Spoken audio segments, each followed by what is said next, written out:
Talk to Manipur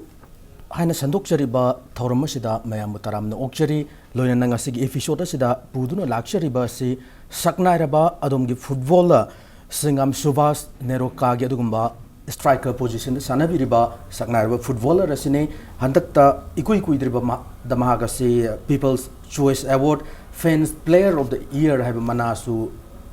phangbiba ngambi khraba adugumba saknairaba footballer ni Subash pu Impact News ki studio sida taram na okchari Subash ta han madalak saningi wahang se Subash se kadai de gino ima baba gi mingna kari kawi ichile naw kya popuno introduction masam do tambi tamoi se tasem de je wangkai ni baba se wangkai ni do ai baba se ima ani subai tare na ta se ai ima ani subai gi masani ai sina do ai je laibak ti bag dra pha bag dra ai gi ima gi mapam da dum ai je adum kana taw kare haitare mai pam dum po ga dum saukjar kare ma sing duga mai tawdana da ai hauji ki ai gi hepok min na be chinau sina ani ni nupa ma ai thakta ma leje do ai na to mani adu Subash matha makata na laksani wang je footballer ama winning bagi ikhau lang je karina maram or ga po lakibno football je career mo ina choose to bi risi kamai to bi tawraga choose to bi kibno habdo da thambi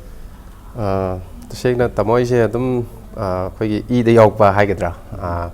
खोगी पिङाइदे अदुम ball से पामना अदुम खोगी थमोइना खोइदाजबा मा कनो ओइरप हाइतारे तसेंगना इना हेना loop छिनगिबसे खोगी मोरांगदगी हौजि Samson Singh आइना थाइना मासु professional दा सनरमबने आदा माना सनबा उबा टीवी दा उरपा आदगी हेना उमा उबदगी आइना मु खोगी हेना फुटबॉल सिदा कनो तौबा हाइतारे हेना फोकस तौबा हेना wakal je dude hen chingsilakpa adu main tong na je football gi line ai football di sanarage adu ga tasena adui matam du da so mayam jina koi sifai changba khotpa ga na mayam se yam pane da in tasena ai di sifai di changoi koi gi family da so dum hai ai sifai nung bai da even a government job ai taw rai ball sin ai thakani ai family thakani ball sin ai mingchat pro kani da to adu gi wakhalama adum pi ngai dai leijagi bam le adu main taw ga je football line si da adu main na sus taw jagi bani Subash ki family line da ball sana bugumba natragana sports ki line da inbi ba mioi yaubi bra kana hana ai family cousin brother sing ball sanar pa dagi ai ma masu ball sanare adu da moina sanaba du dei khangjaudre du moina dum wari lirak pada kana tawjamne da ai hek ma masu bsf ta ball sanaba in leje dagi yamba masu koi cousin brother haitare ma jo hojik bsf ta sanar leje aduga kana tawbani sigi hamadadi sigi poche ta baba na ije ai hana ai fibam je na khoi kaya tere ki lumtak chatak hanoi tak dain tor kan lai ram ne da mana weightlifting do onda na bain tor me mai choice ada ina ai di ball sen ni ko ne dai na dui matang da su dai na khoi ipa ga ai ga se dum khara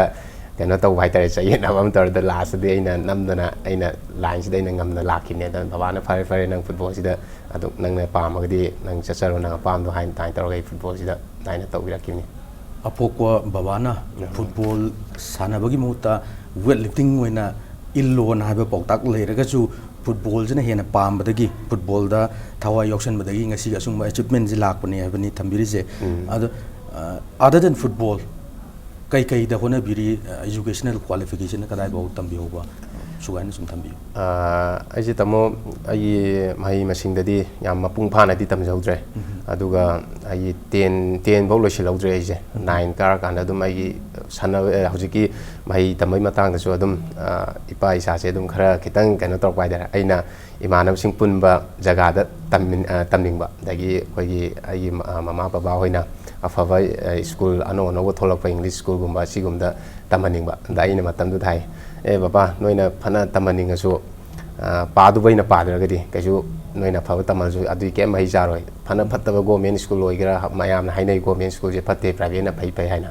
government oigera moigera hona du baina hona ragadi at least oja am di laini takpi ni adu daina hona du baina hona ragadi kasu na te phagera phara hona du hona ragadi adum government school tamo adum oini sini adu mai thau tari je hona badu ne habani mani mari wafam je Subash na football sanaba je karang kandagi sanaba hobi ki ꯑꯃꯨꯛ ꯆꯞ ꯆꯥꯕꯗꯤ ꯈꯪꯖꯍꯧꯗ꯭रे ꯑꯗꯨꯒ ꯒ꯭ꯌꯥꯟ ꯇꯥꯔꯛꯄꯗ ꯁꯥꯟꯅ ꯂꯩꯔꯝꯃꯦꯕ ꯒ꯭ꯌꯥꯟ ꯇꯥꯔꯛꯄꯗ ꯑꯗꯨꯝ ꯑꯩꯈꯣꯏ ꯂꯩꯀꯥꯏꯒꯤ ꯅꯣꯕꯥꯞ ꯀꯥꯎꯕꯒꯤ ꯃꯇꯝꯁꯦ ꯑꯗꯨꯁꯨ ꯐꯪꯖꯧꯋꯤ ꯑꯗꯨꯝ ꯑꯩꯈꯣꯏ ꯂꯩꯀꯥꯏꯒꯤ ꯏꯆꯤꯜ ꯏꯅꯥꯎ ꯃꯌꯥꯝ ꯃꯔꯨꯞ ꯃꯄꯥꯡꯁꯤꯡ ꯅꯣꯕꯥꯞ ꯀꯥꯎꯔ ꯁꯥꯟꯅꯔꯛꯄ ꯑꯗꯨꯃꯥꯏꯅ ꯍꯧꯔꯛꯑꯦ ꯑꯗꯨꯒꯤ ꯃꯇꯨꯡꯗ ꯀꯣꯟꯅ ꯍꯧꯖꯤꯛ ꯑꯩꯅ ꯄꯟꯖꯈꯤꯕ ꯑꯩꯈꯣꯏ ꯗꯥ ꯁꯝꯁꯟ ꯃꯣꯏꯅ ꯇꯤꯚꯤꯗ ꯎꯔꯛꯄ ꯑꯗꯨꯒꯤ ꯃꯇꯝꯗꯨꯗ ꯕꯣꯜꯒꯥꯁꯤ ꯀꯥꯎꯕ ꯐꯪꯖꯔꯦ ꯑꯗꯨꯃꯥꯏꯅ ꯇꯧꯔꯀꯥꯟꯗ ꯑꯗꯨꯝ ꯊꯦꯡꯅꯗꯤ ꯍꯧꯔꯛꯑꯦ ꯍꯥꯏꯇꯥꯔꯦ ꯇꯥꯃꯣ ꯕꯣꯜ ꯁꯥꯟꯅꯕꯁꯦ ꯍꯥꯏꯗꯤ ꯑꯩꯈꯣꯏꯒꯤ ꯍꯧꯖꯤꯛꯀꯤ ꯃꯇꯝꯗ ꯌꯥꯝ ꯊꯤꯅ ꯑꯦꯗꯚꯥꯟꯇꯦꯖ ꯑꯣꯏꯈ꯭रे ꯕꯣꯜ ꯑꯩꯈꯣꯏ ꯐꯨꯠꯕꯣꯜ ꯑꯦꯅꯤ ꯁ꯭ꯄꯣꯔꯠꯁ ꯂꯥꯏꯟ ꯑꯣꯏꯒꯦꯔꯥ ꯑꯃ ꯑꯣꯏꯒꯦꯔꯥ ꯍꯧꯖꯤꯛꯇꯤ ꯃꯈꯣꯡ ꯁꯣꯝꯕꯤꯅꯕ ꯑꯦꯀꯥꯗꯃꯤ ꯑꯗꯒꯤ ꯒ꯭ꯔꯥꯁ ꯔꯨꯠ ꯑꯗꯨ ꯑꯗꯥ ꯃꯌꯥꯝ ꯊꯣꯛꯂꯛꯑꯦ ꯑꯗ ꯑꯩꯈꯣꯏ ꯃꯇꯝꯗꯨꯗꯤ ꯑꯗꯨꯒꯨꯝꯕ ꯂꯩꯕ ꯅꯠꯇꯦ ꯖꯁ ꯑꯩꯈꯣꯏꯅ ꯏꯁꯥꯅ ꯄꯥꯝꯖꯔꯒ ꯏꯁꯥꯅ ꯍꯣꯠꯅꯖꯔꯒ ꯇꯤꯚꯤꯗ ꯈꯔ ꯌꯦꯡꯕ ꯑꯐꯥꯎꯕ ꯑꯩꯈꯣꯏꯒꯤ ꯄ꯭ꯂꯦꯌꯥꯔꯁꯤꯡꯒꯤ ꯃꯣꯏꯅ ꯇꯧꯔꯤꯕ ꯃꯑꯣꯡ ꯃꯇꯧꯗꯣ ꯇꯧꯔꯀꯥꯟꯗ ꯑꯩꯈꯣꯏꯅ ꯏꯊꯟꯗꯒ ꯄ꯭ꯔꯦꯛꯇꯤꯁ ꯇꯧꯖꯔꯒ ꯃꯑꯣꯡ ꯃꯇꯧꯗꯣ ꯑꯗꯨꯃꯥꯏꯅ ꯇꯧꯔꯀꯥꯟꯗ ꯍꯣꯠꯅꯖꯔꯒ ꯀꯩꯅꯣ ꯇꯧꯖꯔꯛꯄꯅꯤ ꯑꯗꯨꯃꯥꯏꯅ ꯍꯥꯏꯇꯥꯔꯦ ꯁꯨꯕꯥꯁꯅ ꯃꯃꯥꯡꯗꯁꯨ ꯊꯝꯕꯤꯈ꯭ꯔꯦ ꯕꯕꯥꯅ ꯕꯣꯛꯁꯤꯡ ꯋꯦꯠ ꯂꯤꯐꯇꯤꯡ ꯁꯥꯟꯅꯍꯟꯅꯤꯡꯕ ꯁꯨꯕꯥꯁꯅ ꯐꯨꯠꯕꯣꯜ ꯄꯥꯝꯕ ꯑꯗꯣ ꯕꯕꯥ ꯅꯠꯇꯕ ꯑꯇꯣꯞꯄ ꯏꯃꯨꯡ ꯃꯅꯨꯡꯒꯤ ꯐꯦꯃꯤꯂꯤ ꯃꯦꯝꯕꯔꯁꯤꯡꯅ ꯁꯨꯕꯥꯁꯅ ꯐꯨꯠꯕꯣꯜ ꯁꯥꯟꯅꯕꯁꯤꯗ ꯁꯄꯣꯔꯠ ꯇꯧꯕꯤꯕꯁꯤ ꯀꯃꯥꯏꯅ ꯇꯧꯕꯤ ꯀꯗꯥꯏꯐꯥꯎ ꯊꯋꯥꯏ ꯌꯥꯎꯅ ꯍꯣꯠꯅꯕꯤ ꯍꯥꯏꯕꯗꯨ ꯑꯗꯨꯁꯨ ꯈꯤꯇꯪ ꯁꯨꯒꯥꯏꯅ ꯊꯝꯕꯤꯌꯨ ꯇꯁꯦꯡꯅ ꯌꯥꯝꯕ ꯑꯍꯥꯟꯕꯗꯗꯤ ꯑꯩ ꯕꯕꯥꯒ ꯑꯩꯒꯒꯤ ꯃꯔꯛꯇ ꯁꯤ ꯈꯛꯇꯅꯤ ꯍꯧꯔꯛꯄꯒꯤ ꯀꯩꯅꯣꯁꯦ ꯑꯍꯥꯟꯕꯗ ꯑꯩꯈꯣꯏꯒꯤ ꯂꯥꯏꯔꯤꯛ ꯇꯝꯕꯒꯤ ꯁꯣꯏꯔꯛꯄꯗꯒꯤ ꯁꯥꯟꯅꯕꯒꯤ ꯂꯥꯏꯟꯗ ꯂꯥꯛꯄꯅꯦꯕ ꯋꯥꯔꯤꯁꯦ ꯑꯗ ꯁꯥꯟꯅꯕꯒꯤ ꯂꯥꯏꯟꯗ ꯂꯥꯛꯄꯗꯨꯗ ꯑꯍꯥꯟꯕꯗ ꯕꯕꯥꯅ ꯋꯦꯠ ꯂꯤꯐꯇꯤꯡꯗ ꯑꯩꯅ ꯕꯣꯜꯗ ꯆꯨꯁ ꯇꯧꯅꯕꯩꯗ ꯑꯩꯅ ꯕꯣꯜꯗ ꯉꯝꯃꯛꯄꯗꯒꯤ ꯑꯗꯨꯒꯤ ꯃꯇꯥꯡꯗ ꯑꯩꯈꯣꯏꯒꯤ ꯃꯣꯏꯔꯥꯡꯗ ꯑꯣꯖꯥ ꯃꯌꯥꯝꯅꯗꯤ ꯊꯦꯝꯃ ꯍꯥꯏꯅ ꯍꯥꯏꯅꯩ ꯑꯗꯨꯒ ꯃꯃꯤꯡ ꯑꯁꯦꯡꯗꯤ ꯑꯣꯖꯥ ꯀꯨꯃꯥꯔ ꯍꯥꯏꯕꯅꯦꯕ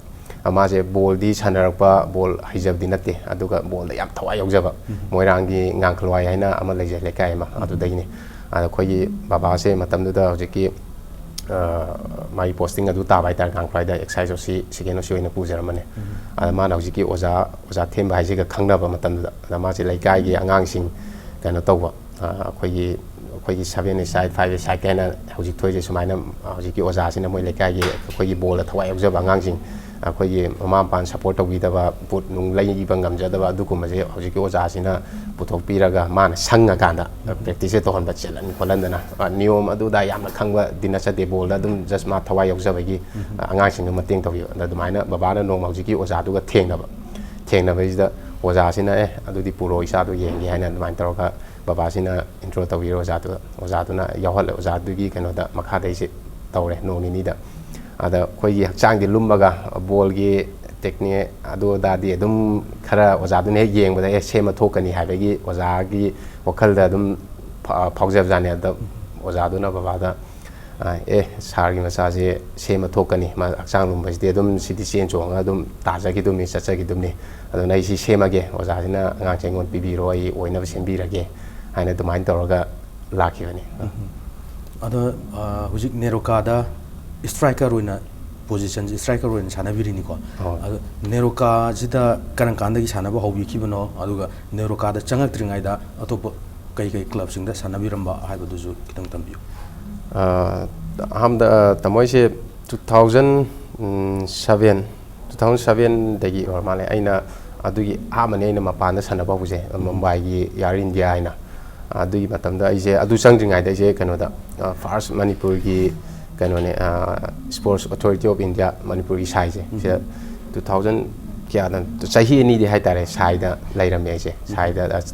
ꯎꯜꯂꯧ ꯁꯥꯏꯗ ꯆꯍꯤ ꯑꯃ ꯑꯗꯨꯒ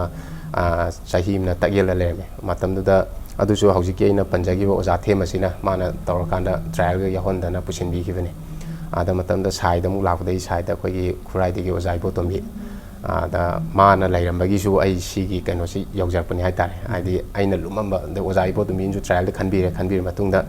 ꯑꯩꯈꯣꯏꯒꯤ ꯍꯛꯆꯥꯡꯁꯦ ꯂꯨꯝꯕꯩ ꯇꯣꯉꯥꯟꯅ ꯁꯥꯏꯗ ꯇ꯭ꯔꯦꯅꯤꯡ ꯇꯧꯕꯁꯦ ꯑꯩꯈꯣꯏꯒꯤ ꯇꯤꯝꯒꯤ ꯄꯨꯂꯞ ꯇ꯭ꯔꯦꯅꯤꯡ ꯇꯧ ꯂꯣꯏꯔ ꯃꯇꯨꯡꯁꯤꯗ ꯄꯨꯡ ꯑꯃ ꯇꯧꯒꯦꯔꯥ 2 ꯇꯧꯒꯦꯔꯥ ꯑꯗꯨ ꯂꯣꯏꯔ ꯃꯇꯨꯡꯗ ꯑꯩꯈꯣꯏ 4-5ꯁꯦ ꯇꯣꯉꯥꯟꯅ ꯄꯨꯊꯣꯛꯑꯒ ꯂꯨꯝꯕꯒꯤ ꯑꯦꯛꯁꯇ꯭ꯔꯥ ꯇ꯭ꯔꯦꯅꯤꯡꯁꯦ ꯑꯗꯨꯝ ꯇꯧꯕ ꯍꯧꯖꯤꯛꯀꯤ ꯑꯣꯖꯥ ꯏꯕꯣꯇꯣꯝꯕꯤꯁꯤꯅ ꯑꯗꯒꯤ ꯑꯗꯨ ꯂꯣꯏꯔ ꯃꯇꯨꯡꯗ ꯑꯩꯒꯤ ꯑꯃꯨꯛ ꯇꯣꯉꯥꯟꯕ ꯏꯁꯥꯒꯤ ꯃꯣꯔꯅꯤꯡꯗ ꯄ꯭ꯔꯦꯛꯇꯤꯁ ꯇꯧꯔꯒꯅ ꯅꯨꯡꯊꯤꯟꯗ ꯑꯩꯒꯤ ꯇꯣꯉꯥꯟꯕ ꯂꯣꯟꯅ ꯑꯩꯈꯣꯏꯒꯤ ꯊꯧꯔꯤ ꯆꯣꯡꯕꯅꯤ ꯈꯪꯗꯦ ꯑꯗꯒꯤ ꯑꯦꯞꯁ ꯁꯥꯟꯅꯕꯅꯤ ꯈꯪꯗꯦ ꯑꯗꯨꯝ ꯏꯁꯥꯒꯤ ꯇꯣꯉꯥꯟꯕ ꯑꯗꯨꯝ ꯍꯨꯔꯥꯜꯂꯒꯗꯤ ꯑꯗꯨꯝ ꯈꯔ ꯇꯧꯖꯔꯦ ꯑꯗꯨꯃꯥꯏꯅ ꯇꯧꯔ ꯑꯗꯨꯒꯤ ꯃꯇꯨꯡꯗ ꯑꯩꯁꯦ ꯑꯩꯈꯣꯏꯒꯤ ꯋꯥꯡꯈꯩꯒꯤ ꯏꯁꯇꯔꯟ ESU ꯑꯗꯨꯗ ꯑꯃꯨꯛ ꯆꯍꯤ ꯑꯃꯃꯨꯛ ꯂꯩꯖꯔꯦ ꯆꯍꯤ ꯑꯃ ꯂꯩꯔ ꯃꯇꯨꯡꯗ ꯑꯗꯨꯗ ꯑꯩꯁꯦ ꯂꯥꯏꯕꯛ ꯐꯗꯅ ꯃꯅꯤꯄꯨꯔꯒꯤ ꯑꯟꯗꯔ 23ꯒꯤ ꯀꯩꯅꯣ ꯇꯧꯋꯦ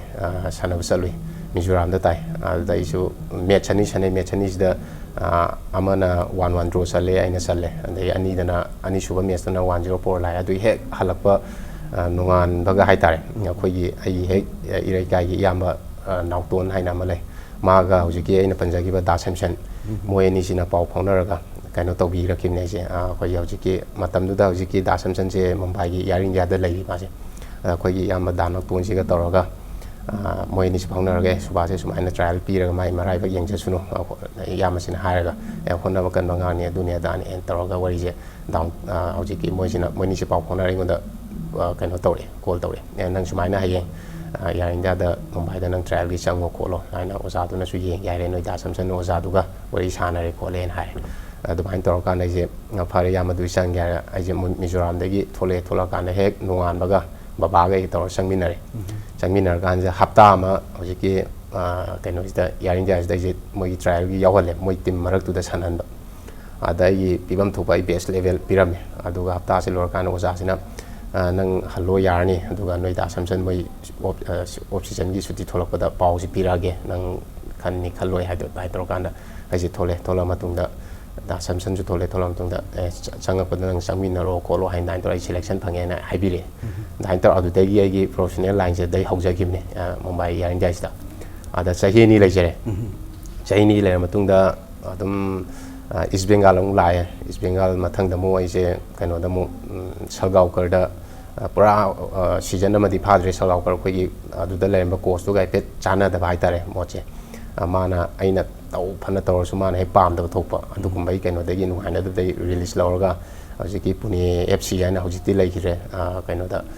matam da Pune FC ana lai rami I League ki team ne dai sai ani ma khai lai jarme adu matung da mo je Lajong da lai Lajong la matung da mo ISL gi hoji Indian Super League haina tawista Mumbai gi da mo chahi ni chana jare adu matang mon bagan la matung da mon bagan la tri mang da Bharat FC haina ma lai me I League ke anu wo thok pane ada chahi ngi lai me dum ta mon bagan matung da mo last dai je kano da NEROCA na offer pirak pane da line tor ga je NEROCA da lakivni yamna tongan ba struggle magaloina na sanabada huralaga sanaraga sigumba phibam ase yorak pan heba wafam si mari chumna thambiri break macha ma laujaraga break ki matungda NEROCA ga relate torok gi matang ji da hen mari chumna nainan bi tanja du laujage matang aswa da aten break amtang laujage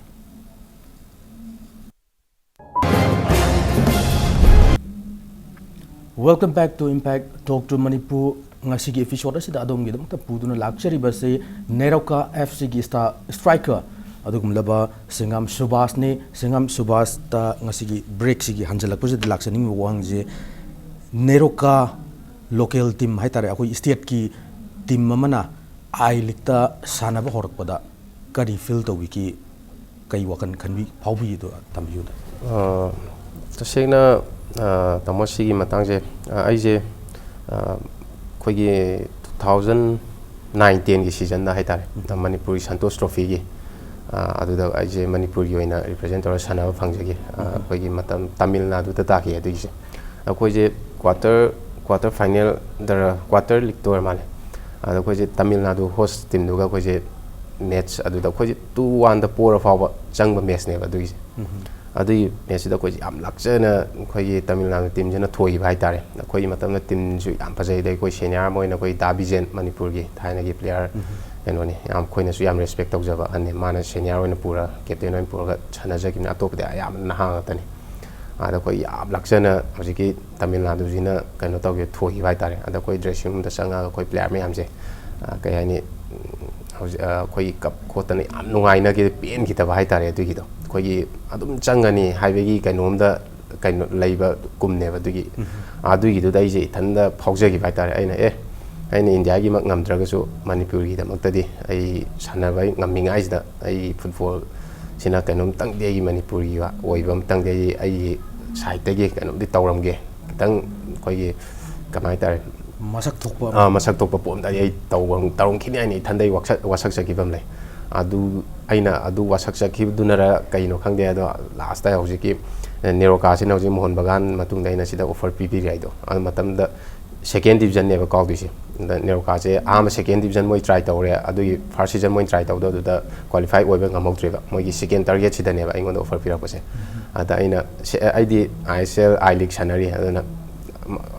ꯂꯦꯚꯦꯜꯗꯣ ꯌꯧꯔ ꯃꯈꯥꯗꯗꯤ ꯀꯅꯥꯁꯨ ꯀꯨꯝꯅꯤꯡꯗꯦꯗꯅ ꯑꯗ ꯑꯩ ꯇꯁꯦꯡꯅ ꯑꯩꯅ ꯁꯦꯀꯦꯟ division ꯑꯣꯏꯔꯁꯨ NEROCA-ꯅ ꯄꯤꯔꯛꯄꯗꯨꯗ offer ꯄꯤꯔꯛꯄꯗꯨꯗ ꯑꯦꯔꯥ ꯁꯨꯛ ꯐꯕ ꯇꯟꯖꯥ ꯑꯃ ꯂꯥꯛꯑꯁꯤꯕ ꯁꯤꯗꯩ ꯀꯩꯗꯧ ꯁꯥꯟꯅꯔꯣꯏꯗꯅ ꯈꯜꯂꯀꯥꯟꯗ ꯑꯩ ꯑꯍꯦꯟꯕ ꯑꯃꯇ ꯊꯤꯗꯅ ꯑꯩ NEROCA-ꯅ ꯍꯥꯏꯕꯗ ꯌꯦꯁ ꯍꯥꯏꯅ ꯇꯧꯔꯒ ꯑꯩꯁꯦ ꯂꯥꯛꯆꯒꯦ ꯁꯦꯀꯦꯟ ꯗꯤꯕꯤꯖꯟꯒꯤ ꯇꯤꯝꯁꯤꯗ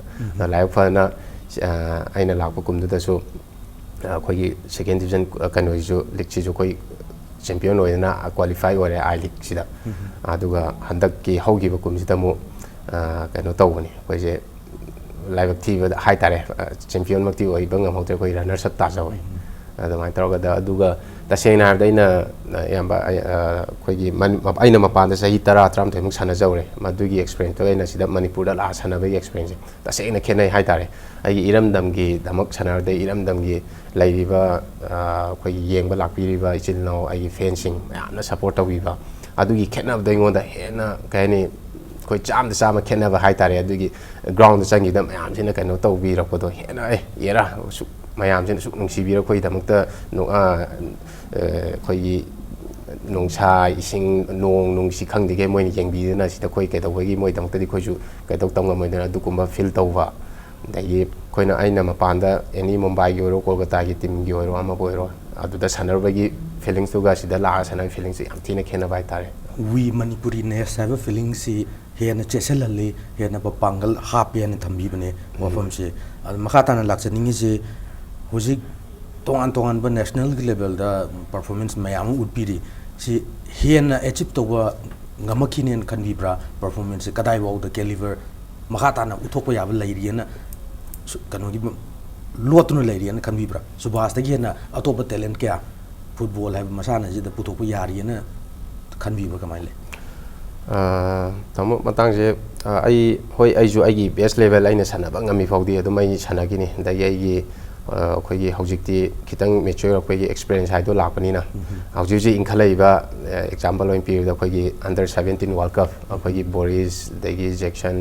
ꯗꯤꯔꯥꯁ ꯍꯣꯏ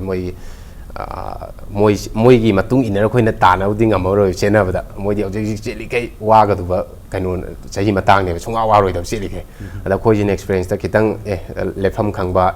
ꯁꯤꯗꯅ ꯆꯦꯜꯂꯣꯏꯗꯕ ꯁꯤꯗꯅ ꯆꯦꯟꯒꯗꯕꯅꯤ ꯍꯥꯏꯕ ꯑꯗꯨꯒꯨꯝꯕꯒꯤ ꯀꯩꯅꯣꯗꯅꯦꯕ ꯑꯩꯈꯣꯏꯅ ꯁꯥꯟꯅꯔꯛꯏꯁꯦ ꯑꯗꯩ ꯕꯣꯔꯤꯁ ꯍꯣꯏ ꯍꯧꯖꯤꯛꯀꯤ ꯃꯇꯝꯁꯤꯗꯗꯤ ꯃꯣꯏꯅ ꯀꯩꯅꯣ ꯇꯧꯕ ꯍꯥꯏꯇꯥꯔꯦ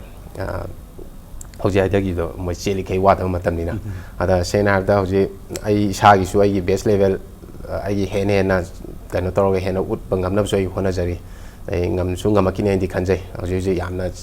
ꯑꯍꯟꯃꯛꯇꯤ ꯑꯣꯏꯗ꯭ꯔꯤꯕꯅꯤꯅ ꯑꯗꯨꯒ ꯑꯩꯈꯣꯏꯒꯤ ꯃꯅꯤꯄꯨꯔꯒꯤ ꯑꯣꯏꯅ ꯍꯧꯖꯤꯛ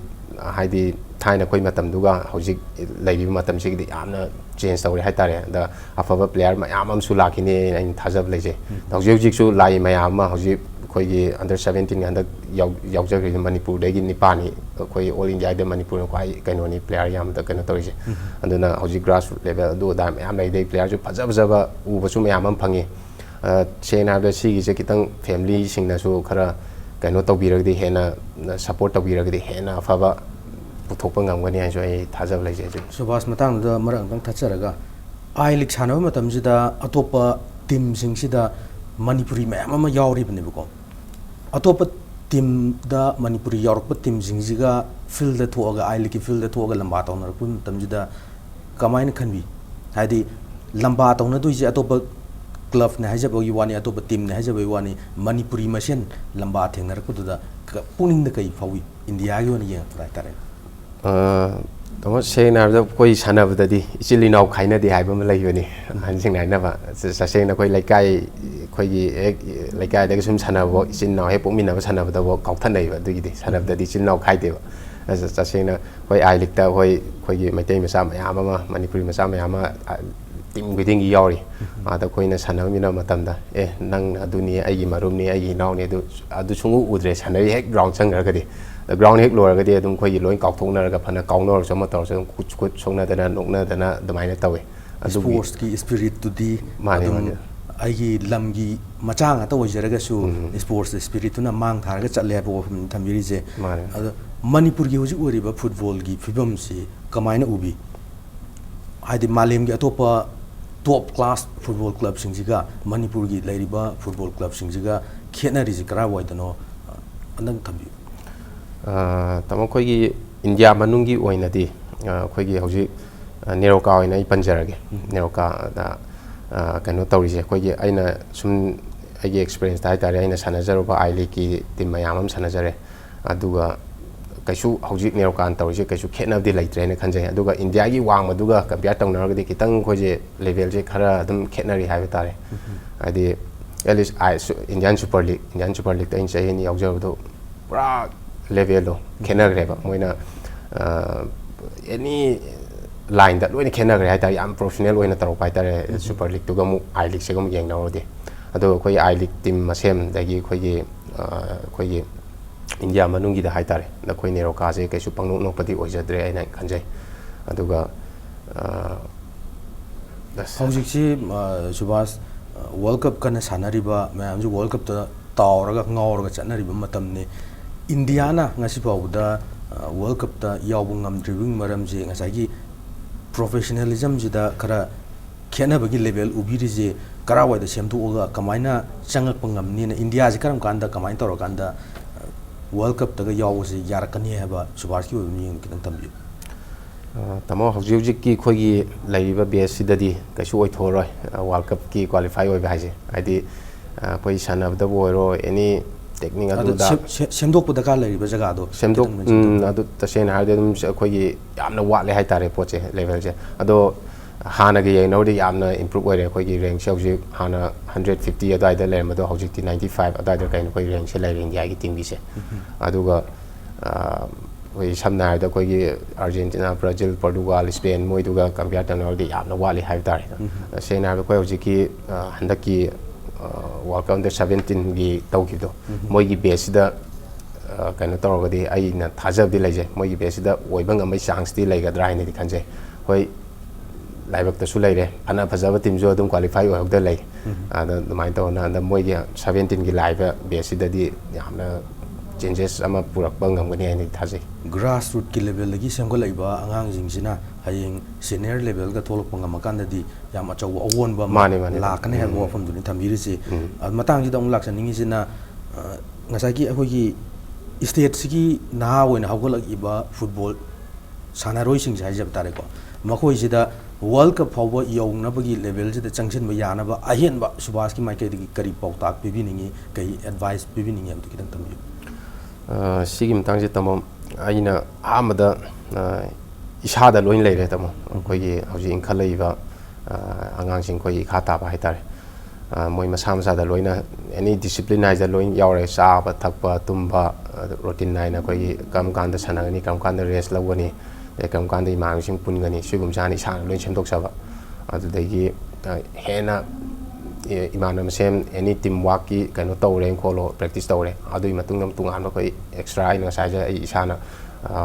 khoi hura laga tawbai gi kaino se practice se siguma su ya mathau tai inkhalak bai timing sida ai oi da bi adi hai siguma career sam lai tai masada aduga